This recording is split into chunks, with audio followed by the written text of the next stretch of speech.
comme ça, puis il était surtout très, très fortement blessé. Donc, enfin, rien que les cicatrices, c'était assez choquant de voir. Anne-Sœur Gaberlet, malheureusement, le métier de démineur est un métier dangereux. Qu'est-ce que peut faire la FSD dans ces cas-là? C'est tragique quand le gouvernement ne peut rien faire. Est-ce que la FSD continue son soutien envers ces travailleurs? Oui, bien sûr. Tout d'abord, il faut dire déminer, c'est dangereux. C'est un métier dangereux. Nous sommes confrontés à ce risque tous les jours.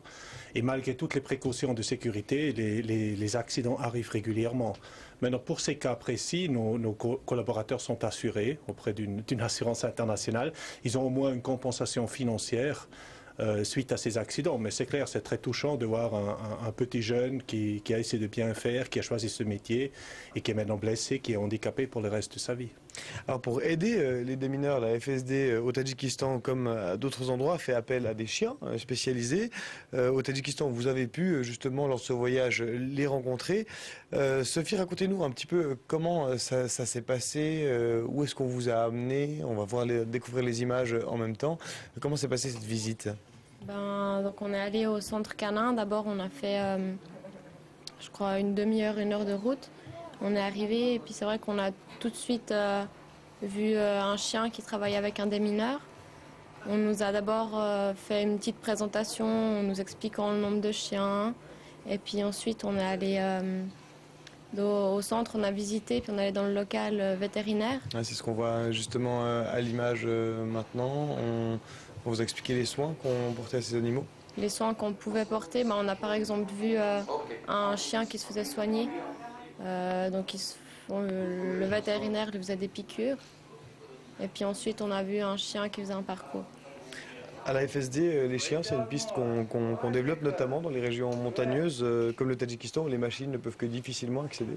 Effectivement, pour le déminage, pour le rendre efficace, on utilise des machines, des hommes et des chiens. Et les chiens sont particulièrement utiles s'il s'agit de vérifier des zones suspectées dangereuses pour voir s'il y a présence de mines. Alors les chiens sont difficiles à maintenir dans ces pays parce que comme on a vu, ils ont besoin de beaucoup de soins, mais ils sont extrêmement efficaces pour déblayer rapidement des terrains et voir s'il y a un danger de mine. Alors on voit les images là des chiens qui justement travaillent. Denis, quelle impression ça vous a donné ce centre? Quelque chose qui fonctionne, quelque chose qui marche? Quelque chose qui marche plutôt très bien. Ce qui m'a touché, c'est la relation également des maîtres chiens avec les animaux qui a l'air d'être extrêmement forte. Ils tiennent à ces animaux comme à la prunelle de leurs yeux. Mais quelque chose à quoi je n'avais pas pensé sur le moment, c'est aussi la relation entre l'homme et le chien dans un pays musulman qui n'est pas forcément évidente. Ce n'est pas un pays très fortement pratiquant, très intégriste, mais le chien reste un animal impur dans l'islam. Donc par la suite, je me suis demandé quelle relation ces hommes-là pouvaient avoir avec le reste de la société. C'est aussi une question que je me suis posée. Peut-être qu'Hans-Jörg a une réponse à ça. Oui, je pense quand même que dans un pays comme le Tadjikistan, ces chiens qui sont tellement utiles sont quand même fortement respectés comme leur maître. Ça pose aucun problème dans la pratique. Alors on vous a vu tenir une mine à la main, c'est impressionnant d'avoir ces engins, véritablement, évidemment, c'était des engins déchargés pour les exercices pour les chiens. C'est impressionnant d'avoir vraiment ces objets mortels dans les mains. Oui, ça fait quand même quelque chose, parce que c'est quand même une bombe qu'on a, enfin une mine. Puis on se dit forcément c'est quelque chose qui peut faire du mal, c'est quelque chose qui peut détruire, qui peut tuer. Donc moi je veux pas tenir ce genre de choses, donc voilà, c'est pour ça que je l'ai lâché un peu. On s'est forcé pour la photo. Eh bien, on va plonger directement dans le feu de l'action sur les terrains minés que vous avez visités lors du deuxième jour de ce voyage.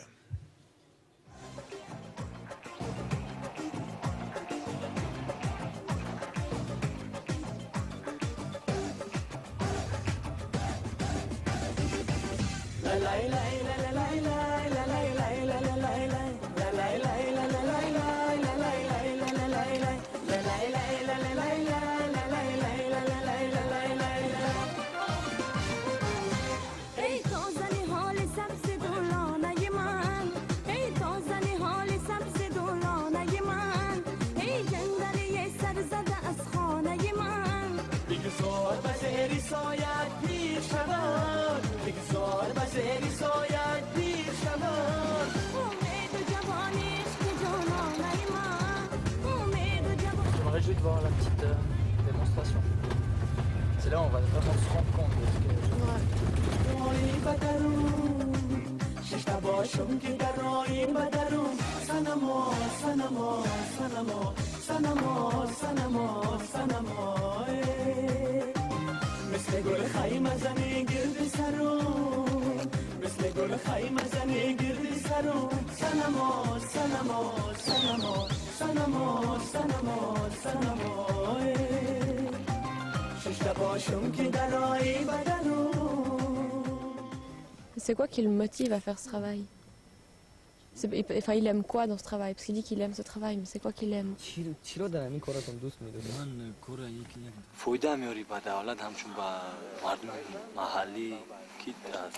on trouve les mines, ça c'est utile pour les habitants qui habitent ici, ça c'est très bien et c'est pour ça moi-même j'aime mon travail.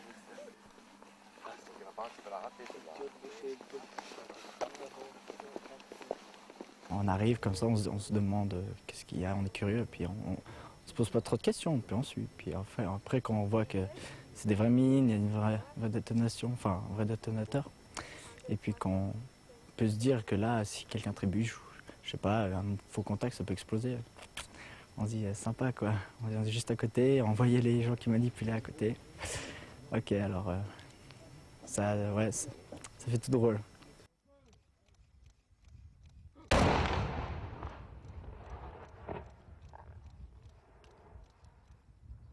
Ah ouais, ok. Ok. Ok.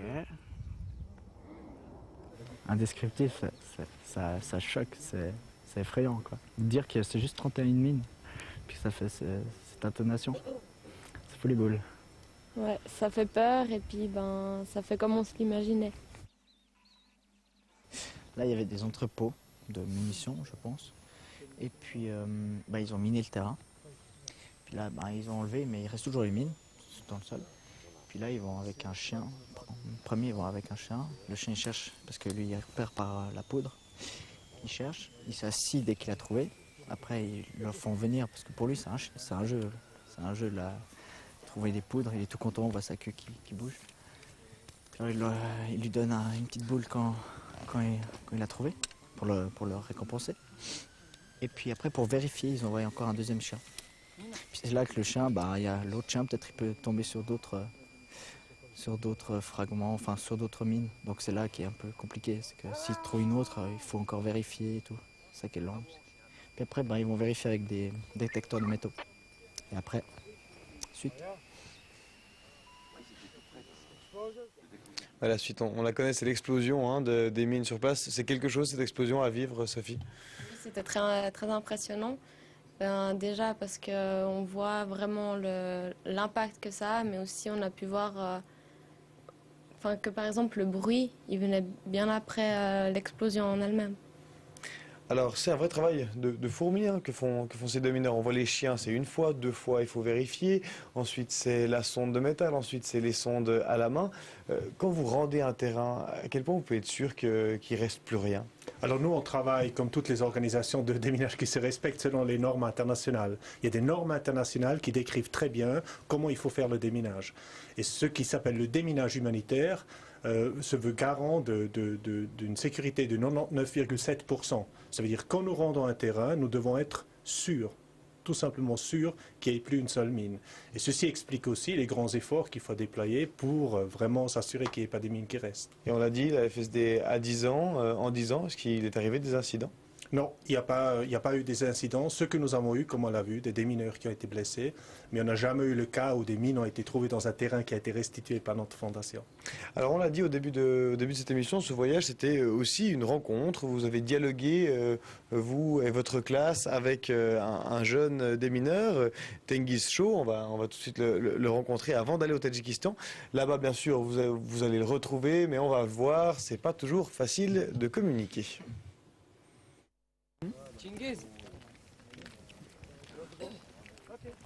Tengiso? C'est qui Tengiz? Pronounce. Il ne comprend pas. How do you pronounce? Pronounce. Diction. Enfin, Il est où Tengiz. Vous pouvez juste venir s'il vous plaît?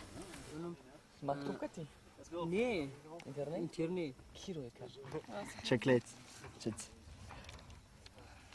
Hop là. Il est un peu encombré. Faut pas acheter des choses sur le champ de mine. Voilà. Enfin.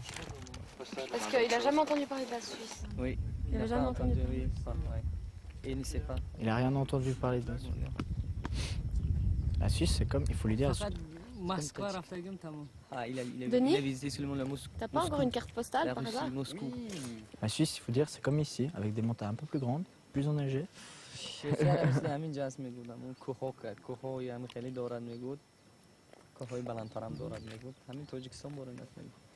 Ça, C'est vers où on habite. ça, c'est le lac, c'est les vignes. On fait le vent. Et là, c'est notre ville.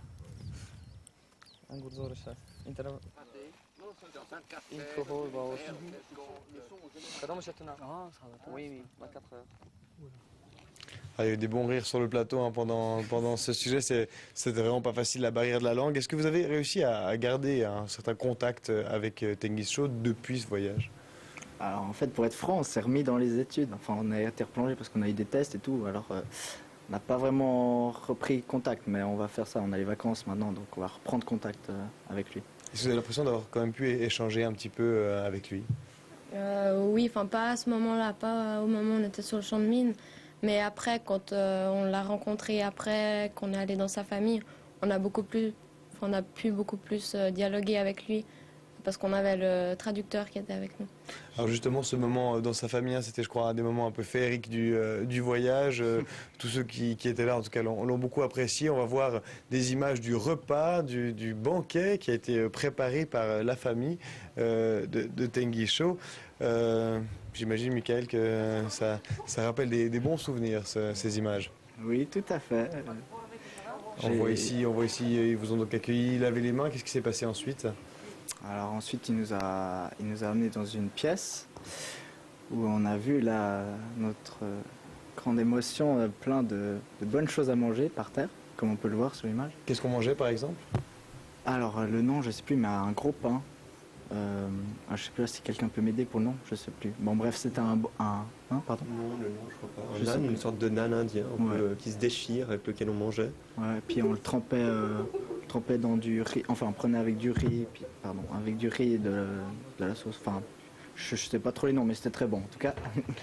Denis, comment on se sentait d'être invité par cette famille? On avait vraiment l'impression que c'est un événement pour eux de recevoir cette délégation.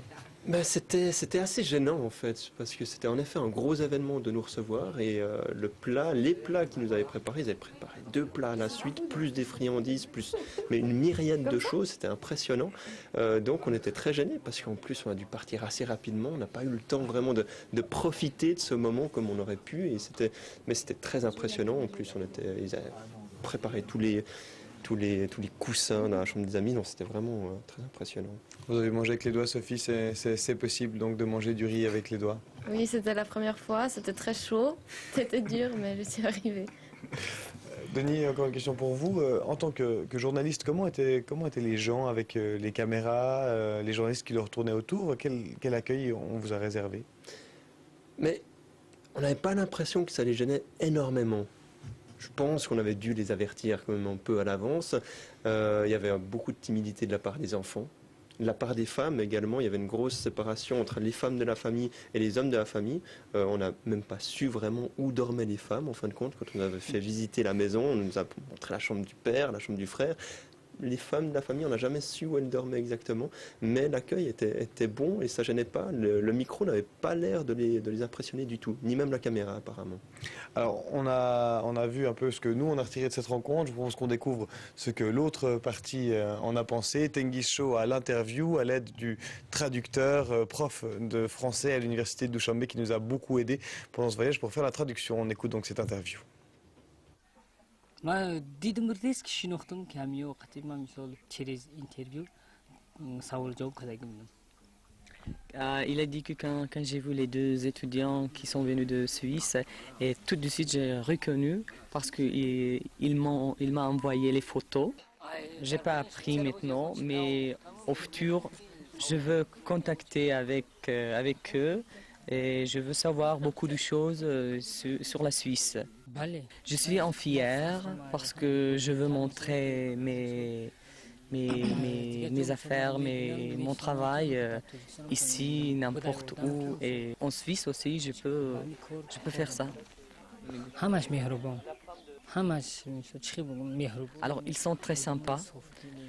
J'ai trouvé que ce sont les hommes justes. Voilà, j'ai trouvé ça et très accueillants aussi.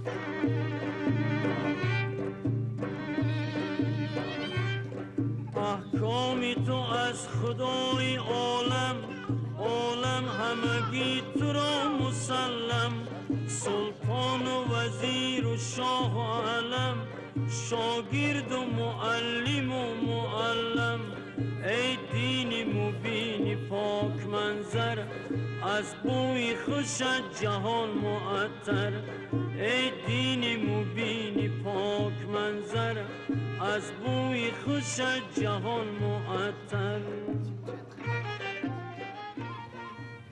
Ah, vous êtes échangé des cadeaux, Sophie, on vous voit avec le chapeau traditionnel. Vous avez quand même donc réussi à établir le lien, vous le disiez tout à l'heure. Là, vous avez senti vraiment une connexion possible. Oui, parce que ils ont compris un peu pourquoi on était là, comme on a pu dialoguer